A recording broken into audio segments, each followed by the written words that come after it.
Everybody, what's going on? It's me, TheEliteace. We are live action. You already know what it is. Here to bring you this review of Mobile Suit Gundam, The Witch from Mercury, Episode 2, titled The Cursed Mobile Suit. Now, we see in this episode, we finally have an intro. My thoughts on the intro? I've seen better Gundam intros. I mean, yes, quality-wise, it looks good. I mean, it was cool. We finally seen, some other Gundams and mobile suits in action, but that's to be expected with Gundam intros or any anime intros for that matter. But yeah, just seem extra happy and bouncy and girly. I expect that of this series, but wasn't terrible. But at the same time, again, like I said, I've seen way better Gundam intros. So starting out with this episode, what happened? Look what happened. Look how this episode started out. Let's go back to what I said in my first review. Dwelling, he's like, no, forget the Gundams. This is gonna be the end of Gundams. She's in a Gundam. She showed up on that school, and I'm like, you would think he would know that a Gundam was on there. They've never seen it before. Like all the people watching the duel, like some are saying, like, oh, it has multiple colors. It resembles France. They've never seen it before. Now they've heard of the Gundam arms, and that's their first time seeing it. Oh, so this is a Gundam. But of course, those students don't necessarily care. I think Dwelling, he will care. So I'm curious about that. Again, as if I missed something. Right there. I knew it. I knew something was up. I was wondering about that. But hey, as we see, she got arrested. She got taken into custody. They confiscated her Gundam. So he cuts her being interrogated. And we find out her mother is at Lagrange 1.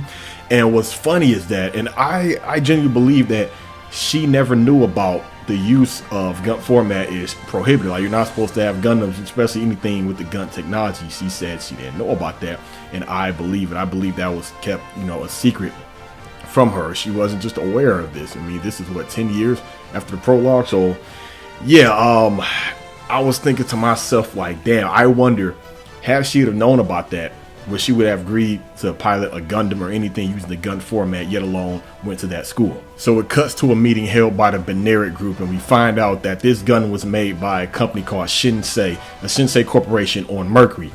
And they wondered, like, wait a minute, is Suletta a witch?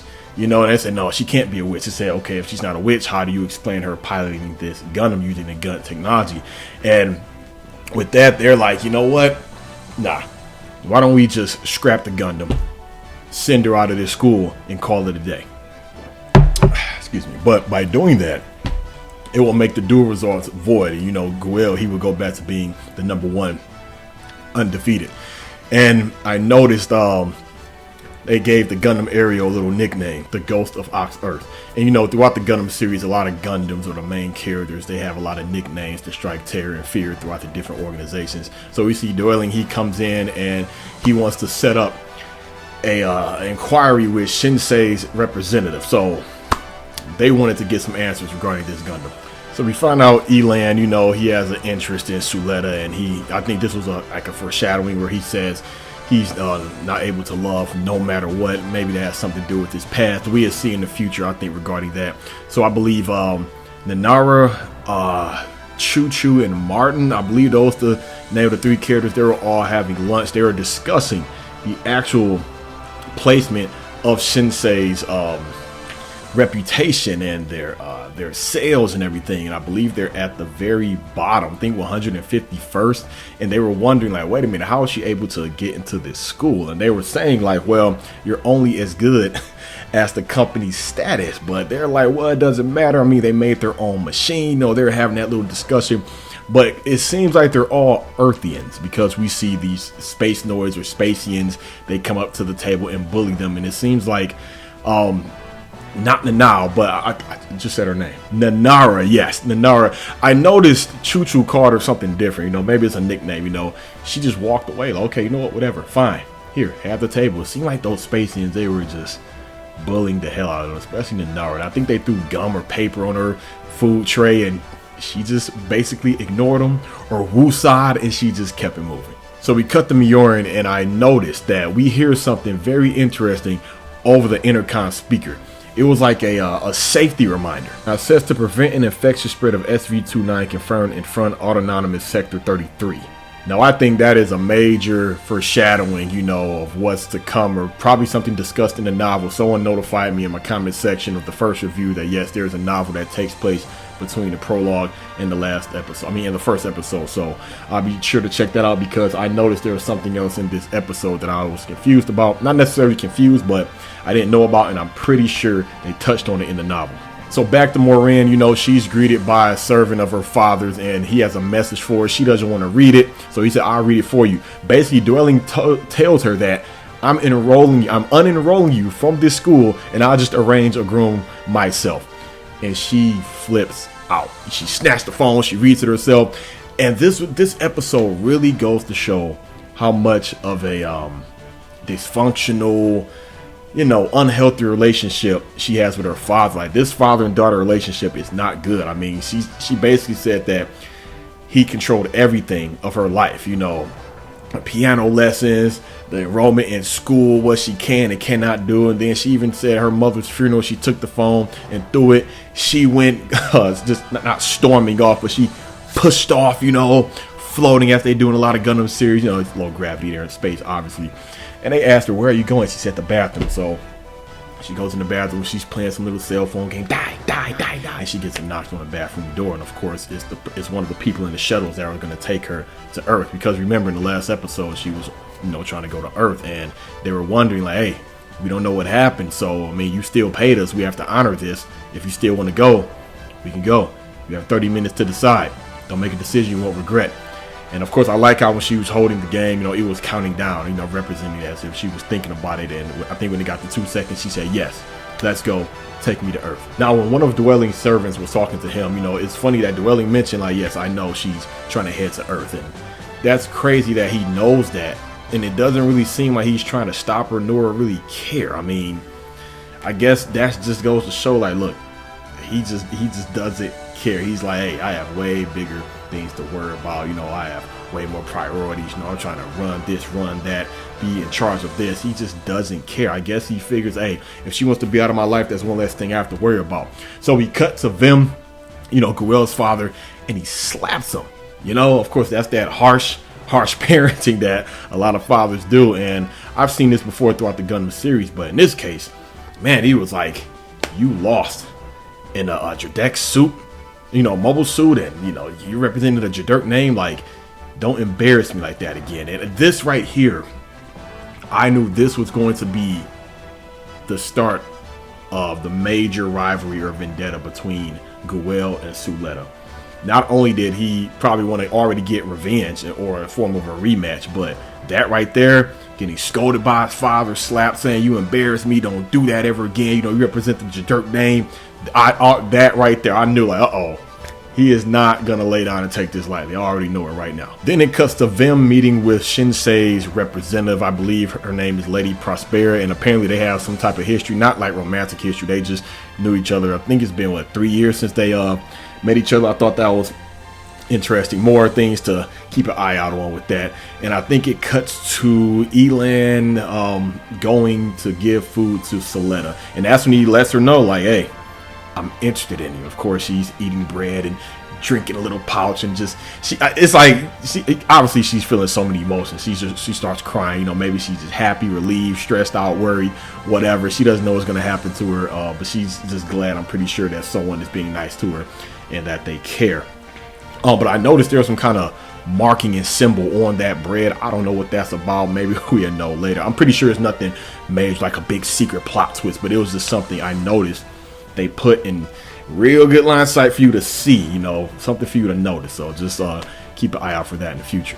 So this next part, when it gets real good, Lady Prospera, she held it down because of Switch City Inquiry. She was calm, cool, collected, assertive. She had the quick responses because Dwelling was questioning her. And she let him know, no, this is not a Gundam. No, I do not have no affiliation with the Vandis organization. And this is not a Gundam because this is a product of Shinsei's new drone technology. And everybody was like, oh my God, your drone technology. And this right here is what I think was discussed in the novel, because I'm like, the drone technology. First I was thinking, is that what they call the funnels, the bits, what she took out Guel's mobile suit with, and that's not the case. So, that's more stuff for me to look into and for me and you to find out later on throughout the series. Now, they brought up in the last match that the permit influence values like went up higher than what they should, and that only comes from like stuff that has the gun format, which is the system of all the Gundams. Now, of course, she says that if it used the gun format, then they should have detected like a data storm, and they didn't. But people are still finding her, iffy and suspicious. They question her the way she's dressed like that, hiding her face. And this is the part I like. She takes off part of her clothing, rolls up her sleeve, she detaches her arm, and throws it at them and lets her know that, because of the harsh conditions of Mercury, I believe the magnetic field, it took her arm and I guess part of her head and or her face, but it's because of the drone technology that they were able to mine for permit and, make things just that much more livable and better, for people of Mercury. Now, let's rewind it a little bit back. This is clearly Suletta's mom. Come on now, look at the arm. Just look at the arm. It is the same exact arm. Now, yes, the hair is different. It's longer and a different color. Is it attached to that helmet, or is that her real hair? Say if it is her real hair, it's a possibility. I mean, this is 10 years after the prologue, so this is a whole decade. Her hair could grow long. She could dye her hair. Yes, she knows her daughter is at this school. Of course, she's like, this is perfect. She won't recognize me. She won't know I'm coming here. I have on this helmet. I have the, long hair. But then again, maybe the novel would explain, because in the beginning of last episode 1, there was just so much questions regarding their relationship, Suletta and her mom. When was the last time she's seen her mom? Did she see her mom when her hair was that long? Was it a different color? So even if Suletta was to see her mom right now with that Char helmet on, that's just a staple with Gundam series. You have to have some character that's hiding his face in some type of white mask and or helmet. If she was to see her right now in this state, would she know that it's her mother? If not, I don't know. We have to see in future episodes. Now we see Marin. She charges in, right into that whole inquiry, and her father, everyone is shocked, like, what are you doing here? And we cut to the people who are going to take her to Earth. And they said, hey, I have to, the lady said, I have to, honor my customer's request, especially this would be good since it's the president's daughter. This can work in my favor. The other guy was like, calculated as ever. And I believe I'm gonna put a pin in that. All these kind of foreshadowings when they pause like that for like 2 seconds, because she closed the makeup clip, and it just and no, I'm not looking too deep in this. I'm telling you, we us Gundam fans, how this is. These are like the way this is written and directed. This is important. I promise you, this won't be the last time we see that lady who closed the makeup clip. So basically, she challenged her father to a duel, and I thought this was very interesting. I believe she said if we win, so I'm assuming her and Suletta are going to be in Gundam Aerial, whatever, or just Gundam Aerial. I mean, just Suletta is going to be in the Gundam Aerial, but representing the blade of Marlene, Marine. But anyway, she said if we win, you have to accept the fact that Suletta will be my fiance. She said if you win, you can do as you please, And at first, he's still, talking down to her, but everyone started to agree with it, but at the same time, bicker at the same time. Vim, he says this could be good for data purposes and research. This could be good for the market share value. Let's see what this Gundam can do. Let's really see it. So it looks like it's going down, and they agreed to do the duel. But what I thought was interesting, I believe Pale Technologies, they asked Lady Prospera, would you be willing to share this data and technology with us? And she said, of course. And I promise you that's the Gundam for Iran. Please say Elan. But anyway, I know that's his Gundam. The Gundam in the intro that has like, it looks like a sniper rifle. That's the armor core Gundam, because this lower torso looks like an armor core. And I'm telling you, I believe that's what it is, and I'm just curious to see where that's gonna go. And yeah, at that point, they agreed to do the duel. Of course, she goes back to Suletta and say, hey, we have a duel. We have to do it. We have to win no matter what. We have to win. And the episode ends right there. Now, my thoughts on this whole episode, I enjoyed it. No action at all. but I really enjoyed it because Gundam is one of those anime series you do not need action for it to be good. I've been saying this all my life, and I'll continue to say this. This goes for manga and animes. There are times when there can be episodes and or chapters where no action happens at all, but the story can still move forward and progress, and it can still be entertaining because you can get character interaction, character development, secrets revealed, you know, just so many things that can happen. I'm gonna tell you right now, there's been times I've watched series where I've wanted a fight to end just so we can go back to a conversation or a major reveal between two characters. For example, say for example when Bombietta and Kumamura, this is for all the Bleach fans, Bombietta and Kimura were fighting. Say if at that same time Old Man Yama and Bach were just talking.